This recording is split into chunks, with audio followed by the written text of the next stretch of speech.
Okay, yes. This evening I'd like to talk about, or I've been asked to talk about, how to share the Dhamma. And this is a very interesting question. And I think also it's a very important issue.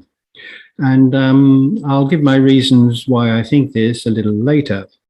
But if we go back to almost the very beginnings of Buddhism, we read that after the Buddha was enlightened, after he attained his awakening, he decided that teaching the Dhamma to others, sharing with others the great truths that he had discovered, would probably be a hassle. People would argue with him, and most of them wouldn't understand it, and so on. So he decided that he would just spend the rest of his life experiencing the bliss of enlightenment. And then, according to the story, Brahma read his mind and came down and implored him to teach. And so he considered this request. And it says that with his divine eye, he looked out on the world and he saw human beings as being like lotuses in a pond. Some of the seeds germinate, but they never reach the surface. Some germinate and they grow up, but once again, they never reach the surface. And some reach the surface, but they never go above the surface. But a few of the many that germinate, with seeds that germinate, a few reach the surface and open as a lotus flower. And he took this as an analogy, took this to be an analogy of the different types of people in the world. There are people who are quick to learn and slow to learn and so on. And he decided that on second thoughts, he would teach for those who had but little dust in their eyes. And when he said that, Brahma rejoiced. And then the Buddha himself said what I take to be one of the really most beautiful sentences in the Tipitaka, aparota te sang amatassa dvara, which means open are the doors of the immortal. So what he was saying was, now I've changed my mind. I am opening the doors, the portals, or the gateway, whereby those who have but little dust in their eyes will have the opportunity to hear the Dhamma. So as a result of that, sometime later, when the Buddha reconnected with his 5 former disciples, and he taught them the Dhamma, when they understood it, he asked them to go out into the world and teach to others what I have taught to you. And he even said to them, let no 2 of you go in the same direction.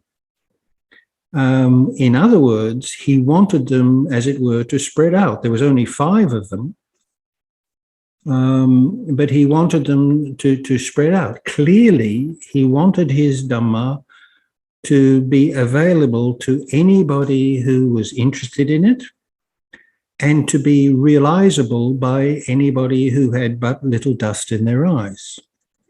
And in the coming centuries, well, even during the Buddha's lifetime, the Dhamma had already won quite a large number of followers, a large number of disciples.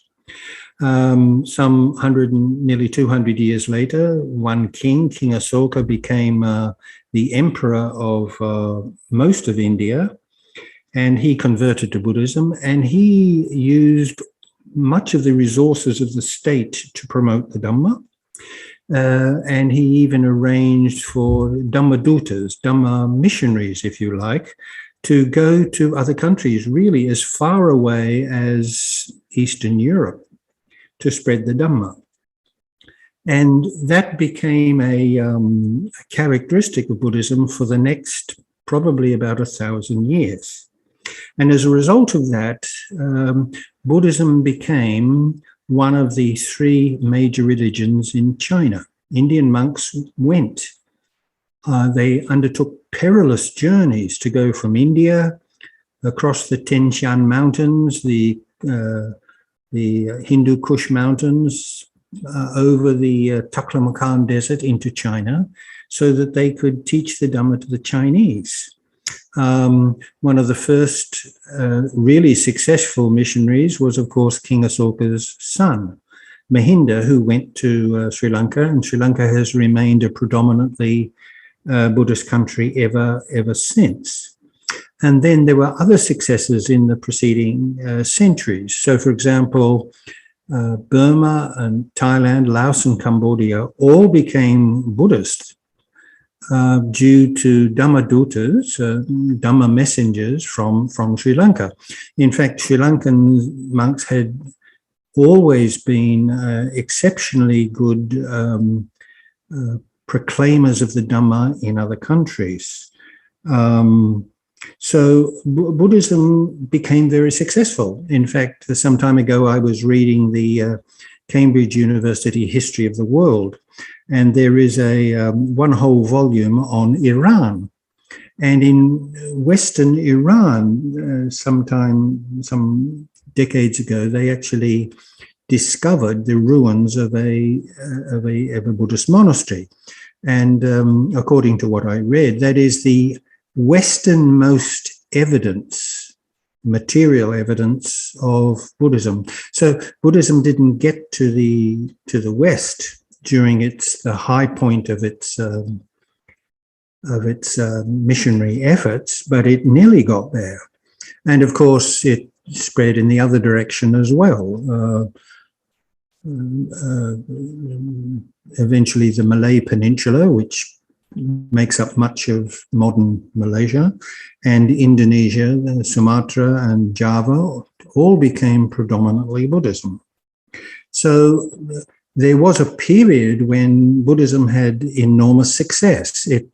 It spoke to people in a way that they could understand and gave them meanings to their life. It was very, very successful.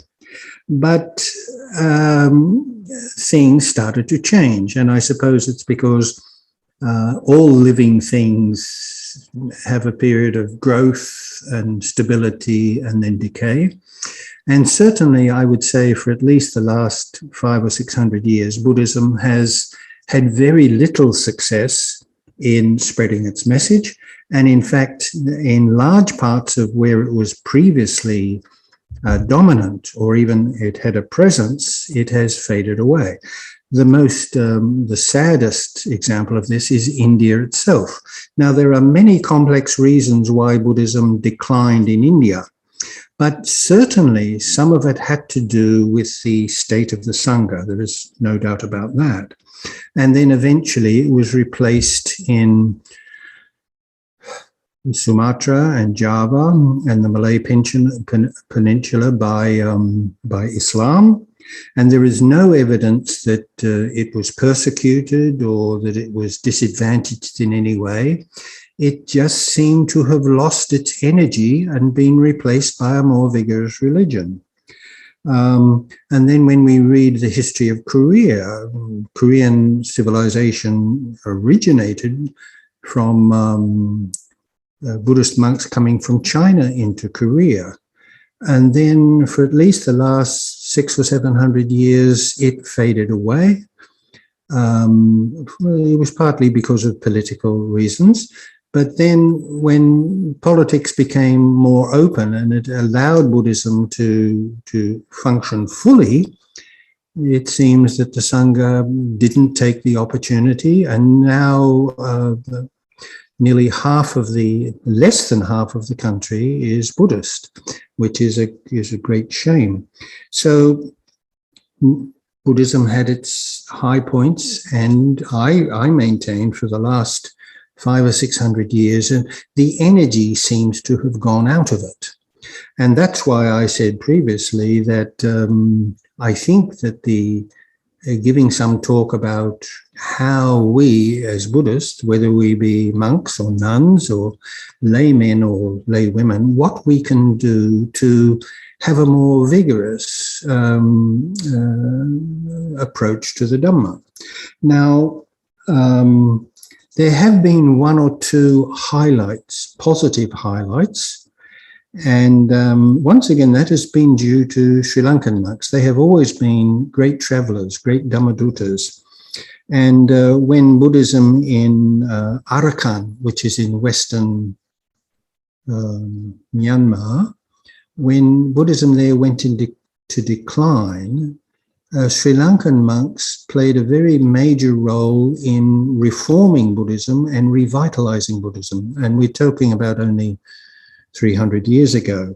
And the same thing happened in Thailand for various reasons. Once again, Buddhism became really quite corrupt, and the Upasampada, the higher ordination, had died out. And once again, it was Sri Lankan monks who reintroduced the Upasampada ceremony to Thailand. And from there, it's once again spread to Laos and Cambodia. And then even in the last century, in the 20th century, I think it's fair to say that one of the most vibrant of Sri Lankan missionary monks was Venerable Narada of Vajrayana Temple in Colombo. Now, in the 1950s, he went to Vietnam. Vietnam had lots of problems at that time, and there was Buddhism there, but there was no Theravada Buddhism. And because of his particularly appealing personality and his tact and sensitivity in how to transmit the Dhamma, he pretty much single-handedly introduced Buddhism, Theravada Buddhism to Vietnam, or South Vietnam, and he did the same in Indonesia. Indonesia has quite a vibrant Theravada community now, and that was all due to him. Unfortunately, there have been very few other examples of this, and I think there are some places where Buddhism continues to decline. It has now a presence in the West. Once again, that is due mainly to Sri Lankan monks. But when you actually look at the facts on the ground, certainly Dhamma's progress in the West is certainly much slower than I think it could be. So this is what I would like to talk about, is what we can do, what you can do, what anybody who cares about the Dhamma can do to help sort of revitalize Buddhism so that it is once again in a position to make the Dhamma known to as many people as possible. Okay, so first of all, one of the great problems in contemporary Buddhism is, and this problem has been there for a long time, hundreds of years, is that the idea has developed is that learning the Dhamma, teaching the Dhamma, perhaps even practicing the Dhamma, has come to be seen as something that monks do, and lay people's job is to just provide the attaparika, the basic needs for monks. And I think that this is a very, very unfortunate situation. And it is a situation that is quite contrary to what the Buddha wanted and what he taught. So if we read in the Mahaparinibbana Sutta, which is the longest discourse in the Digha Nikaya, this is what the Buddha says. I will not pass away until the monks and the nuns, the laymen and the laywomen are learned and well-trained, skilled and competent, erudite in the Dhamma, and walk the path of Dhamma. I will not pass away until they, with confidence in the teaching, can pass it on to others, explain it, establish it, expand it, analyze it, and make it clear. I will not pass away until they can use it to thoroughly refute false teachings that have appeared and proclaim the Dhamma in all its wonder. Now, I take this to be an extremely important thing that the Buddha said, which is relevant to our talk tonight, but also it gives some interesting details. First of all, he talks about everybody who calls themselves a Buddhist, not just monks, not just nuns, not just monks and nuns, but laymen and lay women should be learned and well trained in the Dhamma. So that's the first thing. Anybody who was a Buddhist should be learned and well trained in the Dhamma. They should know what the Dhamma is. Now, that doesn't mean they have to be a professor of Buddhism or they have to be a professor of Pali, but to know the basics thoroughly. And then he goes on, that they should walk the path of Dhamma. I take that to mean that not only do they know it, but they practice it. In Buddhism, as in other religions, there are plenty of people who know it, but they don't really take it very seriously. Okay? And that is certainly so in Buddhism as well. So not just to know it, but to, if you like, advertise it in your private life. So if you tell somebody about the Dhamma, and you talk about the most basic things, and that's what you do in your initial presentation of the Dhamma to others, you talk about the 5 precepts. But then if they find out that you drink, which is contravening the 5th precept, they're hardly likely to take the Dhamma seriously if they notice that you're not very diligent in practicing it. So not only know it, but practice it. And then he says, and that you can pass it on to others, explain it and establish it, expound it and analyze it and make it clear. Huh? So what's he talking about here? Not only that you know it, but that you know it well enough that when they ask you questions about it, that you can give a good explanation to it. And then he finishes, and this I take to be a very interesting part. I will not pass away until they can use it to thoroughly refute false teachings that have appeared. In other words, when somebody comes along and teaches a false Dhamma, and you only have to look at some videos on the internet to see that there are some people seeing some pretty crazy ideas, about Dhamma, or sometimes really quite distorted ideas. I don't think any of these are deliberate. It's just that they have never had the good fortune of having somebody to guide them to understand it properly. So we'll come back to this in a minute. And then he says to thoroughly refute false teachings that have appeared and proclaim the Dhamma in all its wonders. So it's very clear from this, and at least 6 or 7 other sayings of the Buddha, that the Buddha wanted his Dhamma to be as widespread as possible, and that he saw that everybody, monks and nuns, laymen and lay women, have a role to play in that endeavor. Okay, so having said that, how do we do that? What can we do as individuals to help spread the Dhamma? Now, in my case, I've been a monk for, since 1976, that's 45 years or something. I had the great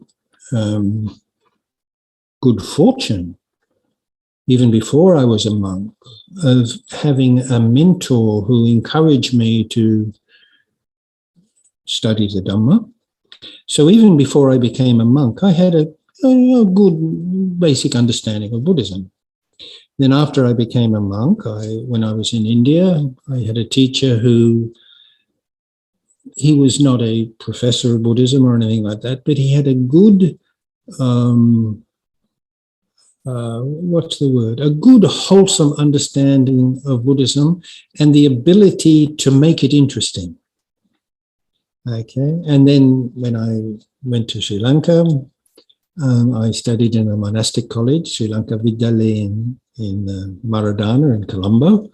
And once again, I had an exceptionally good young monk who taught me Pali. Later on, he became a professor of Pali at Colombo University. And in my case, I did a lot of reading. And I didn't do it because I was driven to do it or because I had to do it. I did it because it fascinated me. And 45 years later, it still fascinates me. I'm enthusiastic about it. And I consider myself very fortunate like that. So I would say that the first step in sharing the Dhamma with others is to know it. Okay? And that implies a sort of a systematic study of it. Now, we're in a position today, we of us living in the 21st century, we're in a position today where there is more information available on the Dhamma than there has ever been before.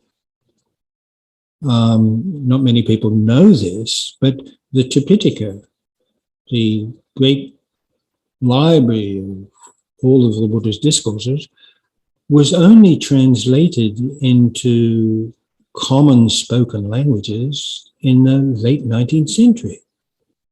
So Burma had it for 800 years. They never translated it into Burmese. It was kept in Pali. The Sri Lankans had it for 2,000 years. It was always kept in Pali. It wasn't until 1956 that there was, in Sri Lanka, that there was a project to translate it into Sinhala, the common language. Those of us who are from the West were very fortunate. We had it in English before the Burmese had it in Burmese, and the Sinhalese had it in Sinhala, and the Thais had it in Thai, way back in the 1880s. People working in the Pali Text Society translated the Tipitaka slowly, bit by bit, into English. Now their translations now are a bit out of date, but we have people, outstanding scholars like Bhikkhu Bodhi and more recently Venerable Analayo and people like that who have done even better translations. And so all this material is available. I think it's worth pointing out, though, that Buddhism is not there are aspects of Buddhism that are not that easy to understand for the. We're not talking about simple, easy to remember sound bites like you get in the teachings of Jesus, for example. We're talking about things that you really have to read and think about and hopefully have somebody who can explain it deeper for you. But even having just a basic idea of Buddhism, the life of the Buddha, the ethical teachings, the 5 precepts and other ethical ideas, the 4 noble truths, the noble eightfold path, and some things about meditation. Even that takes time, but it's very well worth doing. And every Buddhist who calls themselves a Buddhist should know at least that. Now, I hear people sometimes saying, oh, you can't understand Buddhism if you don't know Pali. Well, I don't agree with that at all. When you become a Christian, the first thing they do is they don't teach you ancient Greek, which is what the Bible was originally written in. They teach you theology. So knowing a few Pali words can be quite helpful. If you really want to go deep into Buddhism and become a scholar of Buddhism, then knowing Pali is very important. But for the average person, knowing a few Pali words is quite sufficient. I find it very sad that I know some Buddhist groups and that they have classes where they teach people Pali. And I've noticed that 40 people start the class and in 6 months there's only 2 people still in the class because it's a pretty dull subject. Okay, and the time spent teaching what is a dead language could be better spent teaching basic Dhamma in detail. So, know the Dhamma thoroughly. Another aspect of knowing it is apologetics. What is apologetics? Apologetics is the skill in being able to hold or make the Dhamma and answer criticisms or doubts that are cast on the Dhamma. In other words, when people say, oh, suffering, cause of suffering, this is a very negative religion, that you have been trained in such a ways that you can answer that. And you can say, well, it's really not a pessimistic religion at all. Or they say, oh, the Buddhist scriptures weren't written down for 500 years. They must be very, very inaccurate. That you're in a position where you can answer that criticism. This is what's called apologetics. Now, in most other religions, in Christianity, for example, anybody who becomes a missionary or something is also trained in what we would call apologetics. I don't know in any Buddhist group where they do that. But that was one thing that you could consider. So the first thing would be to know the Dhamma, have a good foundational knowledge of basic Dhamma. The second thing that you can do is that you know lots of people, but we have people who are close to us, our family, the members of our family, and close friends. What I notice amongst Buddhists, for example, in Singapore, who become very committed to the Dhamma, is almost never does their spouse or their children become Buddhists. They sort of keep it to themselves, or they think that it's intolerant to teach their religion to their children. I think this is a very misguided idea.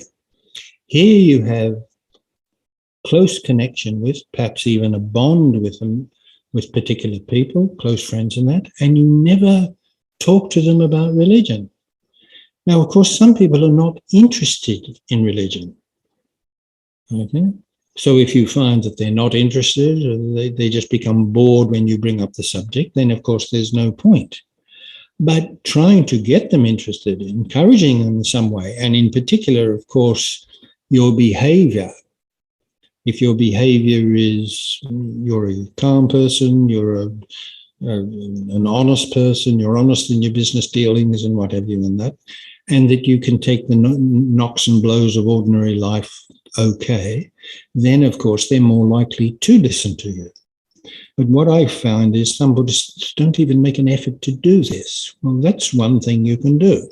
So this would be a second point, introducing the Dhamma to those who are close to you, or at least making an effort to introduce the Dhamma to those who are close to you.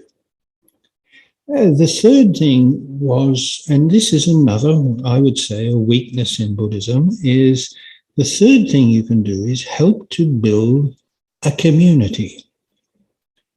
I have mentioned this last time I was in Malaysia, for example. I had to give a talk on a particular day, and somebody in the audience asked me a question, and I asked them, is this the first time you've ever come here? And the person said yes. They had seen an advertisement that there was an Australian monk in town giving a talk on Buddhism. They were curious about that, so they came along. And then I asked him, I said, when you come here for the first time, did anybody talk to you? Did anybody welcome you? Did anybody tell you what the program was going to be? And to each of those questions, he said no. Now, I wasn't surprised because I've seen that so many times. Somebody once said to me, walking into a Tibetan society or a Christian society is like walking into a warm room. Going for the first time into a Buddhist society is like walking into a refrigerator.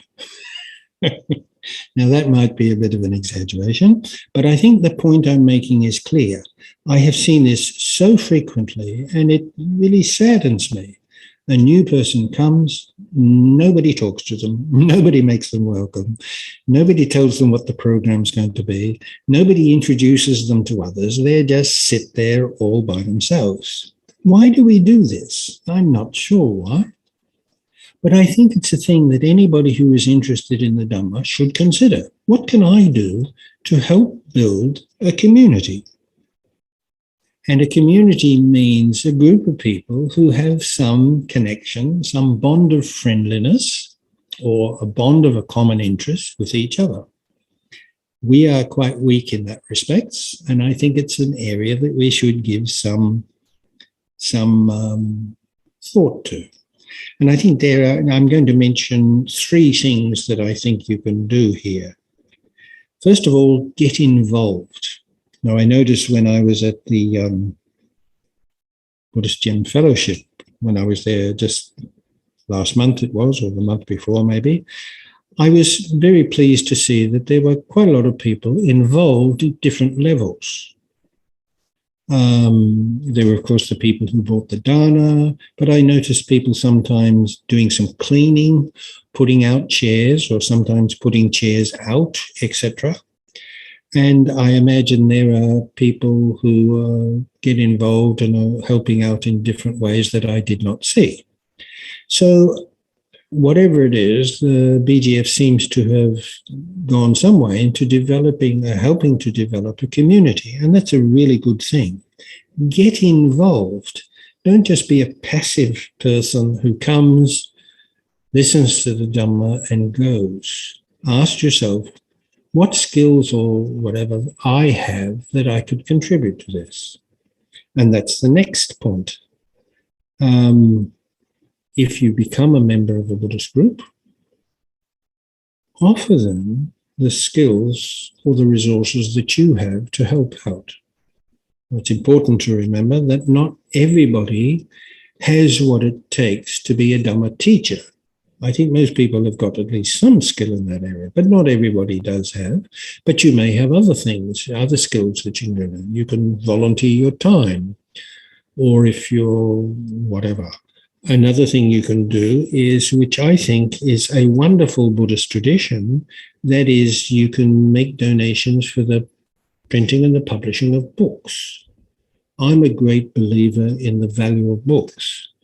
Nowadays, with various electronic media and that, perhaps less and less people read, but I think it's still going to be a long time before books go out of fashion. And you may know that the oldest printed book in the world is a copy of a Buddhist sutta. And in the last, it's a scroll, it's a Chinese scroll. It's in the British Museum. If you go to the British Museum, you can actually see it there. And at the end of it, it mentions the name of a person who had this book and others. I think 300 copies, I think he, if I remember correctly, that he paid for the printing of this book, the scroll, in memory of a departed relative. Now, when I saw that in the British Museum, I thought, isn't that fantastic? And there are still people who do this, even today. So I thought, isn't it wonderful that this tradition, which I don't know has a presence in other religious traditions, but for some reason or another, this has been for centuries a Buddhist tradition, is printing books for free so that other people may have the chance of reading something about the Dhamma. So that's another thing you can do, offer your skills and your resources. And the third thing is, as I mentioned just before, is welcoming newcomers, and in that way helping to build a sense of community. So now we move on to the fourth and the last thing that I think anybody can do or has a role to play in promoting the Dhamma. There's one discourse where the Buddha says that coming into contact with the Dhamma is an extremely rare thing. Now, I just said before that the Dhamma is more easily available now than it has ever been before, and that's true. But there are whole parts of the world where your chances of coming into the contact with the Dhamma are nil. There are some places where even teaching Buddhism or even having a book on Buddhism would be illegal. So we're in a position, we live in a world, or most of us live in the world where that is not the case. How fortunate we are. And then there are people who perhaps live in a Buddhist world and the Dhamma is right there, but they've really never, for whatever reason, they've never taken the opportunity to look deeper into it. So to consider that you have had the good fortune to come into contact with the Dhamma, a truly rare experience. Okay. So I think it can be good to contemplate this sometime and let the feeling of that good fortune translate into an enthusiasm so that it can energize you to teach the Dhamma. Now, I'll tell you examples of this sort of thing that I have come across. In Singapore, our small Buddhist society there published quite a lot of books and many copies of one particular book. So one of our members once told me that he was going to another country, I can't remember where it was, and that he wanted 10 copies of one of our Dhamma books. I said, yeah, please take them. What are you going to do with them? And he told me that when he's on a train, he just leaves one copy of that book on the seat. Or when he's waiting for a bus, he just puts one copy of that book on the bench. Or when he's in a hotel, before he leaves, he puts one copy of the book in the desk beside the bed. I said, really? You do that, do you? And he said, yes. And I thought, good for you. And it reminds me of something that happened to me. I happened to meet I was in Myanmar for some conference or something, and they put us up in a very, very nice hotel, myself and 3 others. And it's the first time I've stayed in a commercial hotel for quite a long time. Anyway, I did, I suppose, what almost anybody would do. Beside the bed, there was some drawers. I opened the drawers, and there was a Bible there. There is a Christian organization called the Gideons, and they have a worldwide network, and they get a Bible put in virtually every hotel room in the world where it is possible to do that. And I thought, that's really, you have to admire them for that. And then I thought, here is a country where about 94% of the population are Buddhist. I'm in a city which is full of golden pagodas, beautiful. And I found out because I talked to the 3 other people who were with me, each of their rooms had a Bible in it too. But those, whatever it is, 45 million Buddhists in Burma, not one of them, apparently, has ever thought of maybe printing a small book on basics of Buddhism and getting them put in every hotel room in Burma. It's interesting, isn't it? We seem to be very behind in these areas. And so I've had experiences where some of people I know and disciples of mine have really thought of really quite ingenious ways to spread the Dhamma. And in each of those cases, the reason they did it was because they were aware of how fortunate they were to have come into contact with Dhamma, and they hoped that maybe they might have a role to play in helping somebody you never know come into contact with the Dhamma too. So this is the 4 things that I think that anybody who's taking the Dhamma seriously should consider. First thing is to know the Dhamma well. The second thing is to introduce it, or try to introduce it, to the people who are closest to you. The third thing is to do what you can, contribute what you have, some skill or something, to help to build a Buddhist community. And the last thing would be, the fourth thing would be to contemplate how fortunate you are to have come into contact with the Dhamma, and let that in, that the feelings of good fortune that you have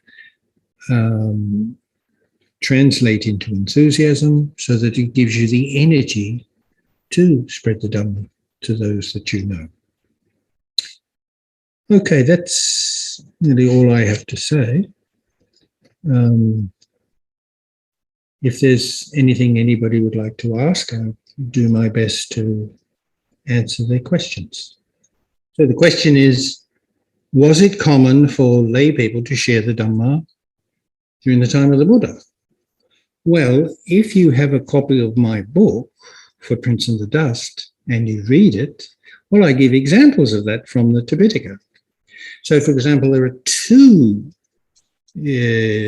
references to 2 women who would get up early in the morning and chant parts of the Dhamma. In other words, they had learnt by heart some of the discourses. Now, it doesn't specifically say that they then proceeded to share it with others, but I assume they did. And then there was a servant in the royal court in Kosombi. Her name was Kujutara. So she never actually spoke with the Buddha, but when the Buddha was in Kosombi, she attended all of his talks, and she committed all of them to memory. And the book that we know in the Dhammika, I think it's the Udana. Is it Iti Vutaka? Iti Vutaka? Iti Vutaka? It's the Iti Vutaka, thank you. Okay, it's the Iti Vutaka. It was she who remembered all of those discourses and passed them on to others. If it hadn't been for her, we wouldn't have them today. Okay? And she was only a servant. Then there's, I give an example, with the references in my book, there's another thing about a young guy who had become a monk, and he'd only been a monk for a very short time. And one day the Buddha asked him, how much Dhamma do you know? And he proceeded to chant quite a lot of the Dhamma, which really impressed the Buddha, and the Buddha praised him. So if he's only been a monk for a very short time, he couldn't have learnt all that in those few weeks that he was a monk. He must have known that while he was a layman. And there's a very, very interesting thing in the Vinaya. There's a very interesting rule in the Vinaya that during the 3 months of the rainy season, a monk should stay in one place. Good rule. But there are exceptions. If there's an emergency or something like that, then you can go away for, I think, for 7 days or something like that. And the Buddha says, and he lists some of the good reasons why you could leave. And one of them is, if where you're staying, there is a layman who knows a sutra by heart, which you don't know, you have permission to go sit beside his bed, and he's dying, and that layman is dying, in which case the Dhamma sermon will die with him. Somebody else in another area in another town may know it, but you don't know it. So if he knows a sutta by heart which you don't know, you have permission to go and sit beside his bed and learn it from him. Oh, Now that can only mean, yeah, it's in the Vinaya. Look in my book, the references are there. Then if you go to Sanchi, you know where Sanchi is? It's a beautiful ancient stupa. It's the most complete ancient stupa in India. And there are hundreds of inscriptions on the stones around the sutra, around this stupa. And all of those inscriptions have been deciphered and read, and most of them are donatory inscriptions. That is, people have donated a paving stone or a railing or something like that, and they've put their name on it. Mr. Lim, the butcher, or Mr. Lim, the leather worker, donated this. But if you read the inscriptions, you'll find something very interesting. Mary, who knows one sutta, donated this from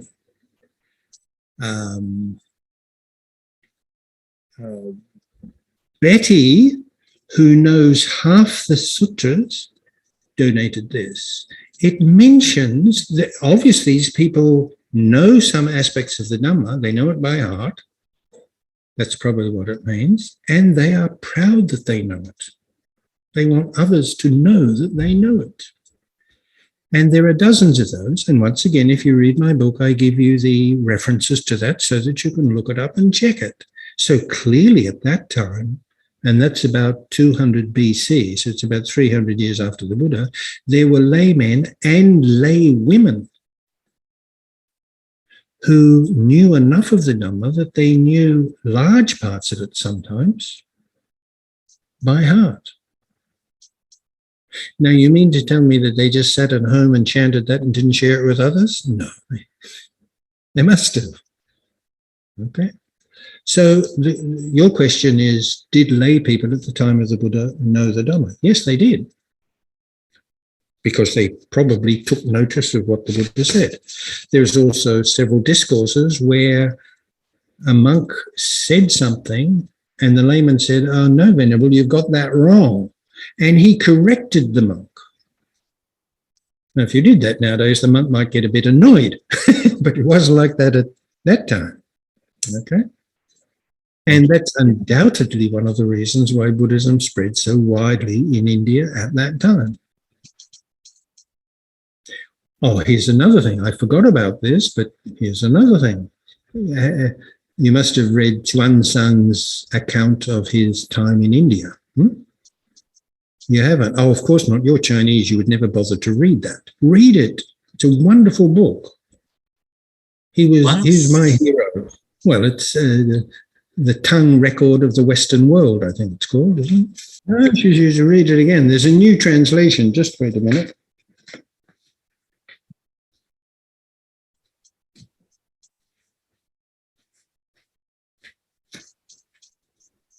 I've got the new, more accurate translation, but you're Chinese, you could read it in Chinese. Okay. So he went to Nalanda he spent some years there learning Dhamma, but also he wanted to learn meditation. So when he was in Rajagaha, he stayed, I think, for 2 years in a place called Latiwana, which you can still go to today. It's about 6 or 7 kilometers from Rajagaha. And who taught him meditation? A layman. So he was one of the great Buddhist philosophers of Chinese history, and he's learning meditation from a layman. Okay. You want some more evidence? I've got plenty more. That'll do for the time being. Well, I mean, it's only one of many things that people sometimes ask about Buddhism. And it's very easy to see it. So the Four Noble Truths is the problem, the cause of the problem, the possibility of solving the problem and how to solve the problem. So it's saying that it's a problem, but then it's also saying that there's a solution to the problem. And not only that, you're capable of solving the problem for yourself. I don't take that to be very pessimistic. Now, there are some religions that say that everybody's a sinner. Okay, that's pretty pessimistic, wouldn't you think? Okay, so I don't see Buddhism as pessimistic. So if there was only the first noble truth, suffering is universal and there's nothing you can do about it, well, that would be pretty pessimistic, yes. But it simply isn't. Anything else? My books. No, I mean, they're very good. Well, I think Venerable Narada's book is quite a good, his famous book, The Buddha and His Dhamma. I think that's quite a good book, or an introduction.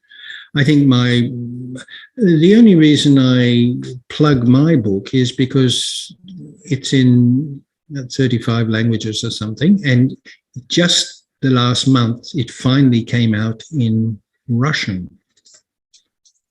So that would make it 36 books. And people tell me that, many people have told me that reading that was the book that got them interested in Dhamma. So I think my book is quite a good one. Perhaps it's better than Narada's book because it's not so big.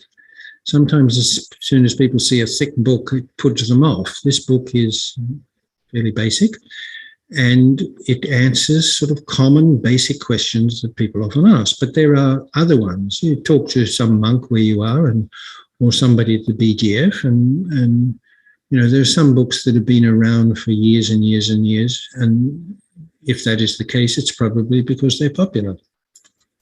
There's a lot to choose from. No, it's not a must. Plenty of people who take the 3 refuges and don't really take them seriously, just repeat them. But I think that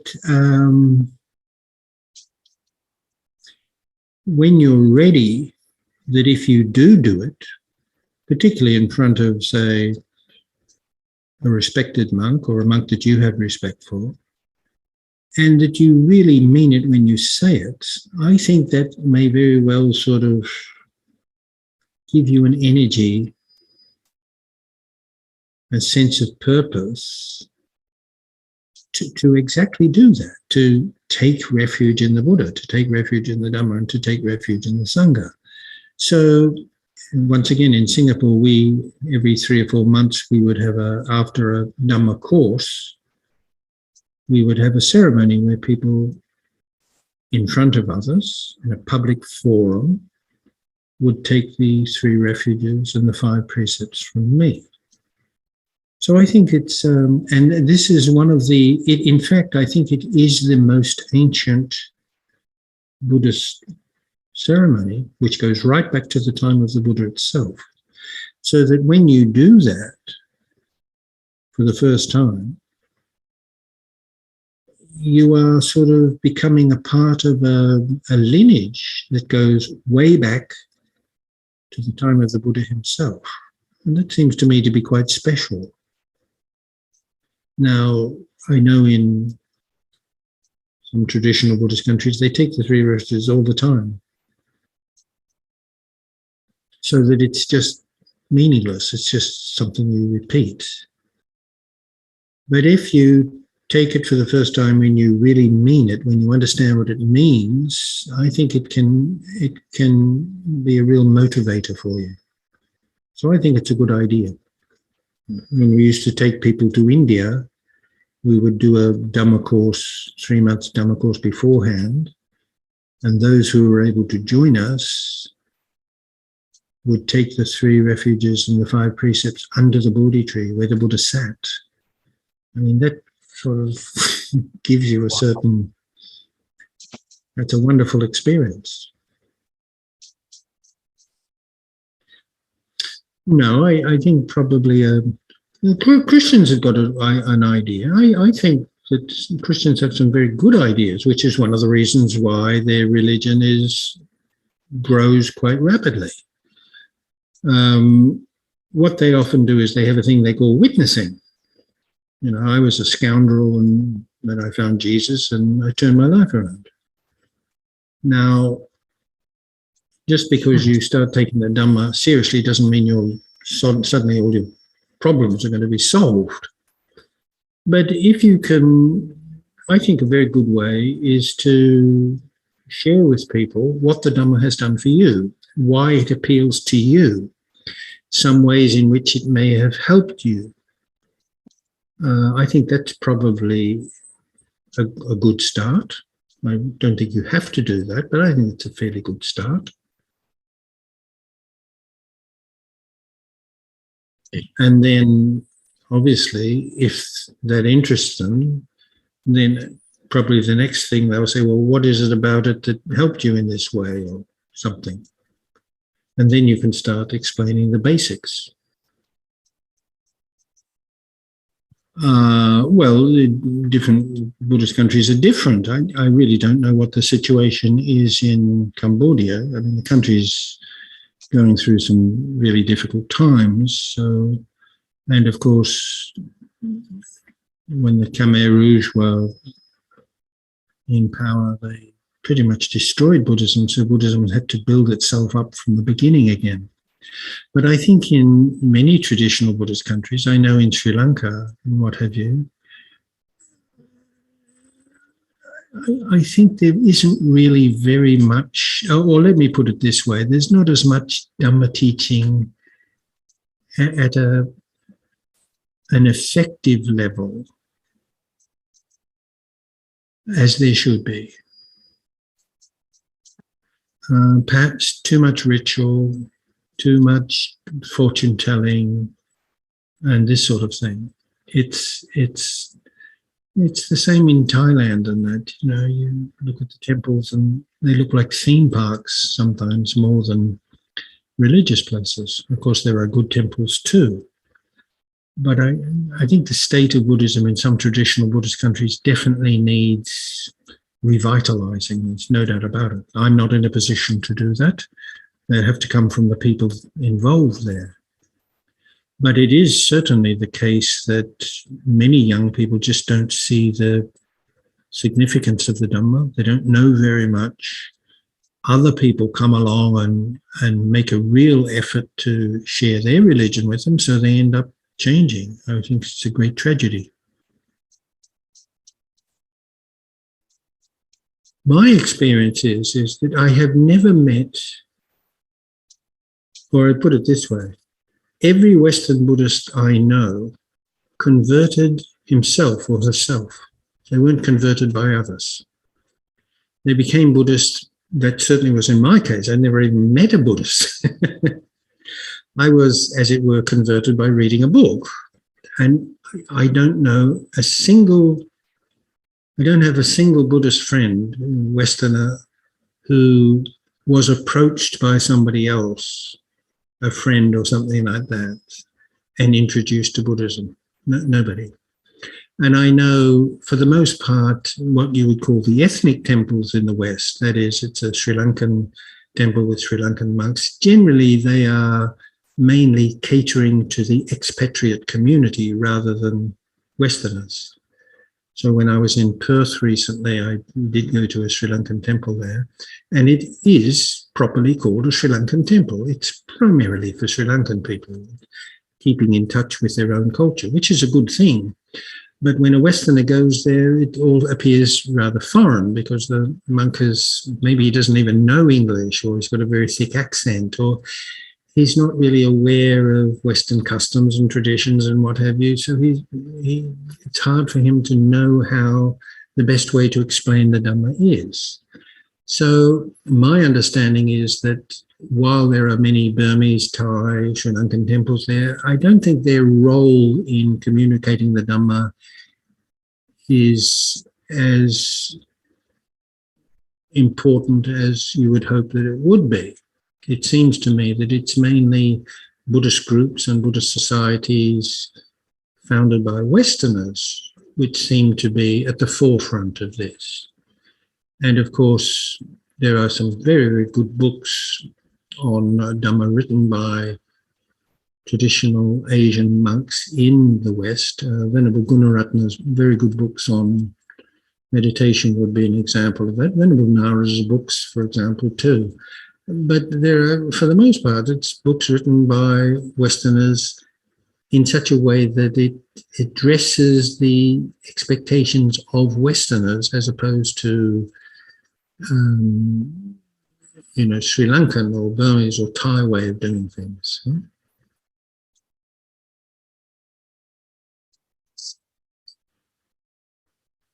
Thank I you. would say this, there might be one exception to that, and that is the Dalai Lama. The Dalai Lama, without actually doing very much, has done a great deal for Buddhism in the West. People who really have no interest in Buddhism and no knowledge of it get a very good impression of Buddhism from the Dalai Lama. He always comes across as a cheerful, friendly, kindly, good-humoured person, very, very appealing. Whereas sometimes some of these Burmese monks are so strict and not very appealing sometimes. Okay, the Dalai Lama just seems to be full of life and joy, and so by just being himself, I think he's done a great deal for Buddhism. Unfortunately, just recently he may have made a bit of a mistake and got bad press because of some silly behaviour. But for the most part, he comes across as, it seems to me, he embodies what a lot of people think Buddhism should be. People who are joyful and happy and easygoing. It's not everything's impermanent and you've got to meditate on dead bodies and you're not allowed to touch women. This doesn't appeal to many people.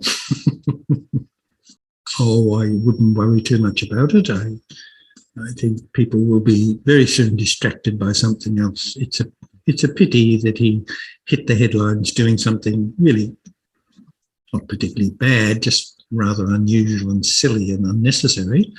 But he has been sometimes controversial in other ways too, not deliberately. So, look, next week they'll have forgotten all about him and they'll be gossiping about somebody else, I would say. I think it's very clear. It's because, first of all, it's a very different world from our own. And secondly, because they had direct contact with not just an enlightened person, but an exceptionally enlightened person, a Buddha. So in a situation like that, you have direct contact with a person of extreme, profound wisdom. And according to the tradition, who's even able to sense exactly what would be best for you in order to trigger the coming of awakening within you. So obviously there must have been more in those days than there are now. But that doesn't mean that, there were thousands, hundreds of thousands of people who met the Buddha who did not become enlightened. So while that can be a great benefit, it certainly is not necessary. The Buddha proclaimed again and again that he attained enlightenment through his own efforts, and that we can do that too.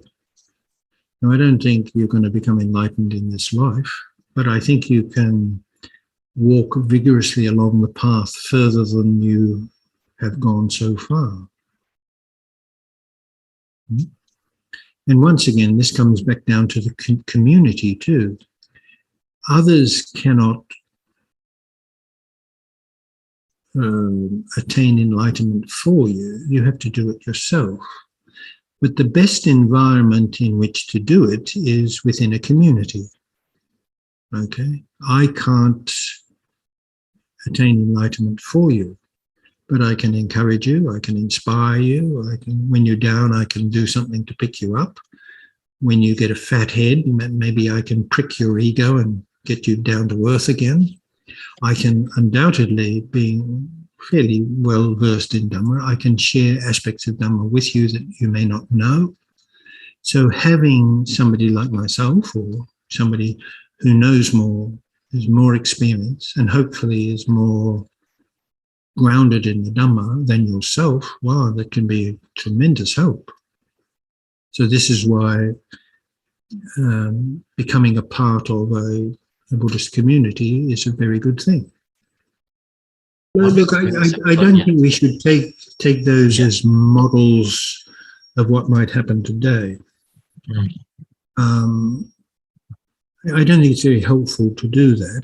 I think the best idea is to get a good idea of where you are now and what you need to build on and shape and form within yourself to move forward yourself.